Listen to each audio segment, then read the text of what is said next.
Hello, hello, hello. Welcome to the first of my hopefully many guitar instructional lesson videos here.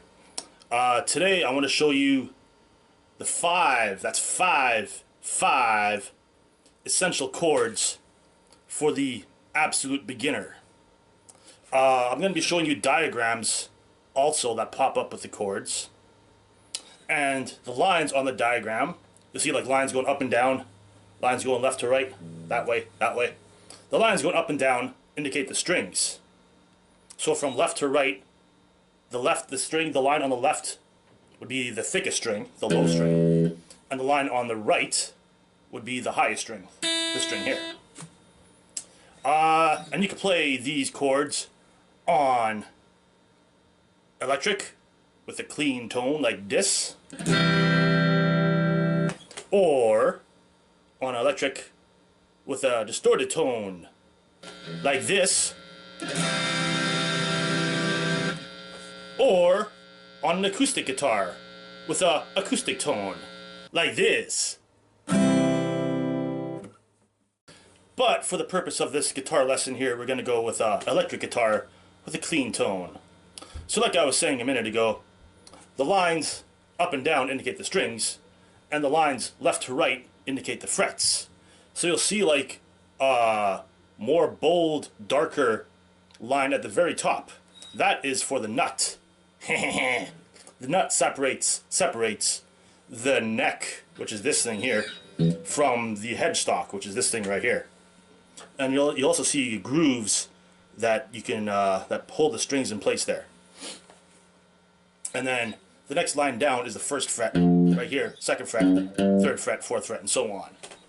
The easiest way to remember the 5 essential chords is just to remember one word. Caged. Nicholas Caged. You got to remember the first letter, or the letters that make up the word caged. C-A-G-E-D. There's a chord that corresponds to each of those letters. The C chord, the A minor chord, the G chord, the E chord, E major chord, and the D chord. But before we begin, we got to make sure our guitar's in tune. So let's do that. You could actually buy a clip-on tuner like this, or a pedal tuner that you plug your 1/4-inch cable into, or there's many apps on your phone. I recommend the Boss tuner app. There's an official tuner made by Boss. That's Boss.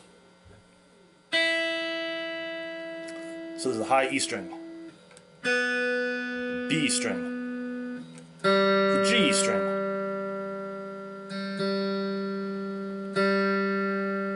the D string,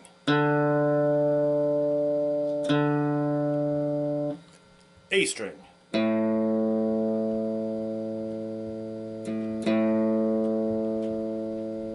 and the low E string.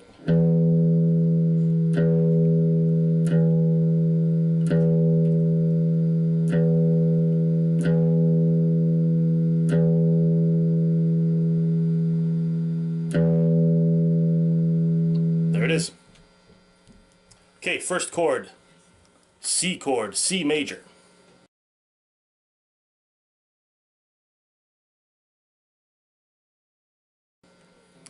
Another thing, what you want to do, you want to count your fingers. Make sure you have all 5 of them. We're going to count them too. Index finger is 1, middle finger is 2, ring finger is 3, pinky finger is 4. It's 4. Thumb is just labeled T for thumb. You don't use that much unless you're Jimi Hendrix. And it's good for dampening chords too. Okay, so what you want to do for the C chord, you want to use your thumb to slightly, you don't want to press down on the low E string. Just want to like lightly rest your thumb on the low E string to kind of mute it. And then third finger goes on the 3rd fret, A string. Second finger goes on the 2nd fret, D string. I'm going to play the G string open. 1st fret on the B string. And then you want to play the high E string open.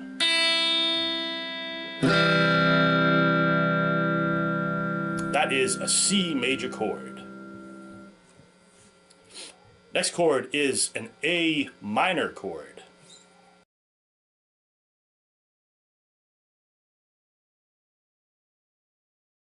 So you want to remember the C major chord.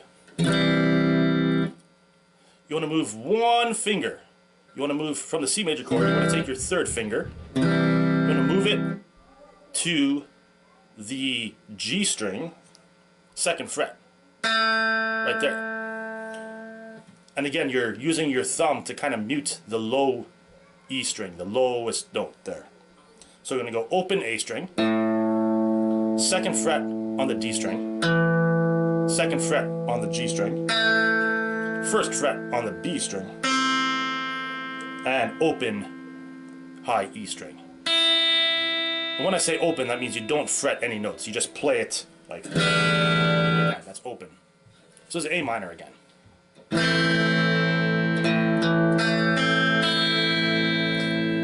Very easy to switch back and forth between the C major and A minor chords. 2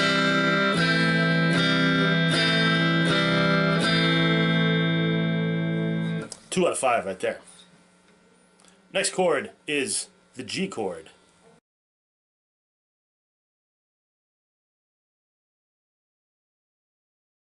Now, I'm going to show you the kind of G chord that I play. A lot of beginner books show you bullshit chords like this and this, and I've never used those except for a few rare instances where I want it to sound like that. But for the most part, when I play an open G chord, I play it this way. It's neither major nor minor because it doesn't contain the third, and that's a topic for another video, the third. So what you want to do here, 2nd finger on the 3rd fret on the low E string. You want to use the same finger, the 2nd finger, the underside of it, to mute the next string over the A string, so that when you strum it, it doesn't make a sound. And then you want to play the D string open, so it's like, that's the D string, open G string, 3rd fret on the B string with your 3rd finger, and then 3rd fret on the high E string with your 4th finger. That is a G chord. Next chord in the caged system is an E chord, or E major chord.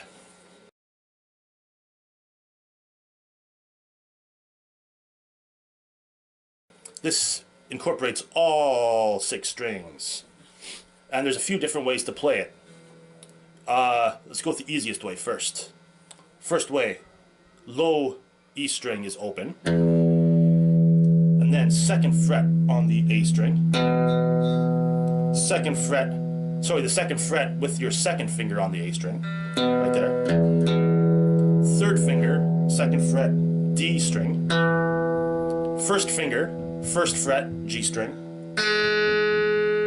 open B string, and open E string.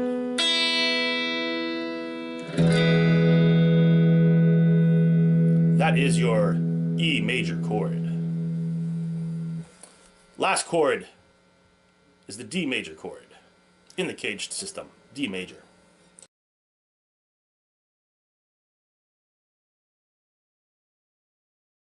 So again, you want to use your thumb to place it over the first 2 strings and mute it. You don't want it to sound like this. You just want it to make it like a thunk, like that.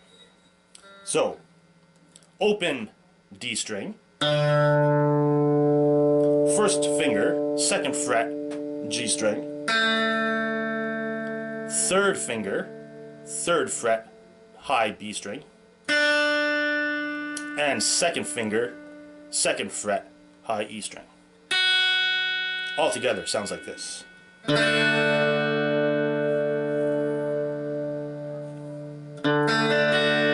That is your D major chord.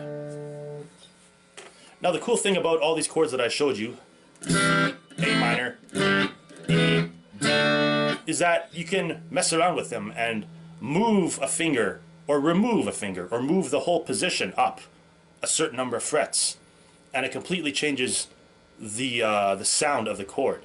So just for example, take your C chord. Now just lift off your very first finger.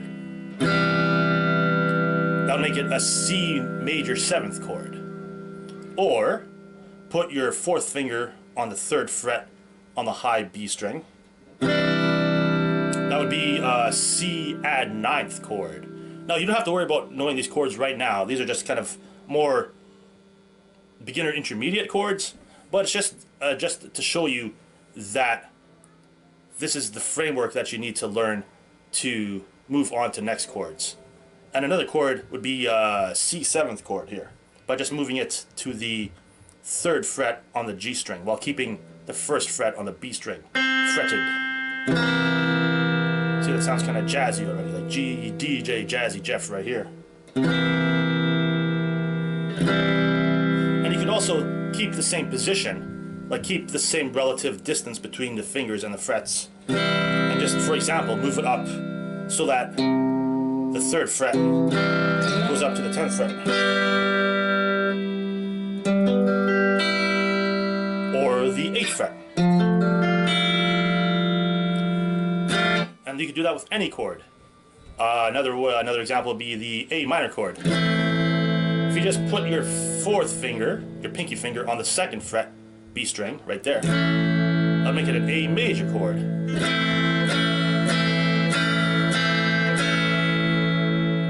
And if you've been paying attention, I hope you have been, it's very easy to go from the A minor chord to the E major chord.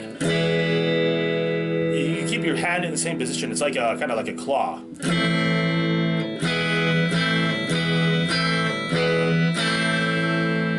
Yeah. So that's the lesson for today. Practice, practice, practice. When you play the chords, you don't want any fret buzzing. You want your finger to be as close to the fret as possible while not being right on top of the fret. The fret being the wires that go across, up and down on your neck. Like that would be the 5th fret, 7th fret, 12th fret, so on. You want to be able to effortlessly go from any chord to the next chord, like C to A minor, C to E major, C to D, C to G, and any combination thereof. So that's the lesson for today.